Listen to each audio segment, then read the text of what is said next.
July 1, 2025 news చూద్దాం. పాకిస్తాన్కి చెందిన ఒక మైనర్ కపుల్, అబ్బాయికి 17 ఇయర్స్, అమ్మాయికి 15 ఇయర్స్. వీళ్ళు ఎలాగైనా ఇండియాకి వచ్చి సెటిల్ అవ్వాలనుకున్నారు. 1 year బ్యాక్ వీళ్ళు పిల్గ్రిమేజ్ వీసా అప్లై చేశారు, అది రిజెక్ట్ అయ్యింది. ఇంకా వీసా రాదని ఫిక్స్ అయిపోయి ఎలాగైనా ఇండియాకి రావాలని చెప్పి నడుచుకుంటూ పాకిస్తాన్ బార్డర్ దాటి జైసాల్మర్ రాజస్థాన్ ఉంటది కదా, ఎడార్లో నడుచుకుంటూ వచ్చారు. కానీ మధ్యలో వాటర్ అయిపోయింది. ఇద్దరి బాడీస్ డిహైడ్రేట్ అయిపోయి చనిపోయారు. వీళ్ళ ఫేసెస్ కూడా గుర్తుపట్టలేనట్టుగా కాలిపోయాయంట.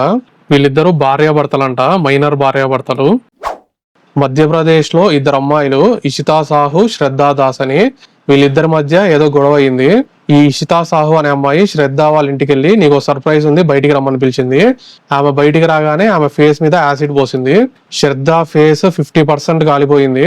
ఈ ఇషితా బాను అనే అమ్మాయి వాళ్ళ మేల్ ఫ్రెండ్ ని తీసుకొని కెమికల్ షాప్ కి వెళ్ళి, ఇతను మా టీచరు, మాకు కాలేజ్ ప్రాజెక్ట్ కి యాసిడ్ కావాలని చెప్పి కొనుక్కుందంట. వీళ్ళిద్దరి మధ్య జరిగిన ఏదో పిల్ల గొడవల్లో ఒక అమ్మాయి లైఫ్ అయితే స్పాయిల్ అయిపోయింది. ఇప్పుడు బెంగళూరులో పుష్ప అనే అమ్మాయిని ఆమె లివ్ ఇన్ రిలేషన్ లో ఉన్న మొహమ్మద్ శంషుద్దీన్ అనే అతను చంపేసి బ్యాగ్ లో కుక్కి గార్బేజ్ ట్రక్ లో పడేశాడు. అక్కడికి చెత్త వేయడానికి వచ్చిన లోకల్ ఒక అతను చూసి పోలీసులకి కంప్లైంట్ ఇచ్చాడు. సీసీటీవీ ఫోటోలో చూస్తే ఈ మొహమ్మద్ ఆమె బాడీని ఒక బ్యాగ్ లో కుక్కేసి స్కూటీలో తెచ్చి గార్బేజ్ ట్రక్ లో పడేశాడంట. ఈ పుష్ప అనే ఆమె విడో. ఈ మొహమ్మద్ శంషుద్దీన్ కి అస్సాంలో భార్య పిల్లలు ఉన్నారు. నాకు తెలిసి ఇప్పుడు జరుగుతున్న మర్డర్స్ లో 70% అయితే అఫైర్స్ వల్ల, లేకుంటే ఇలాంటి లివ్ ఇన్ రిలేషన్ వల్ల జరుగుతుంది.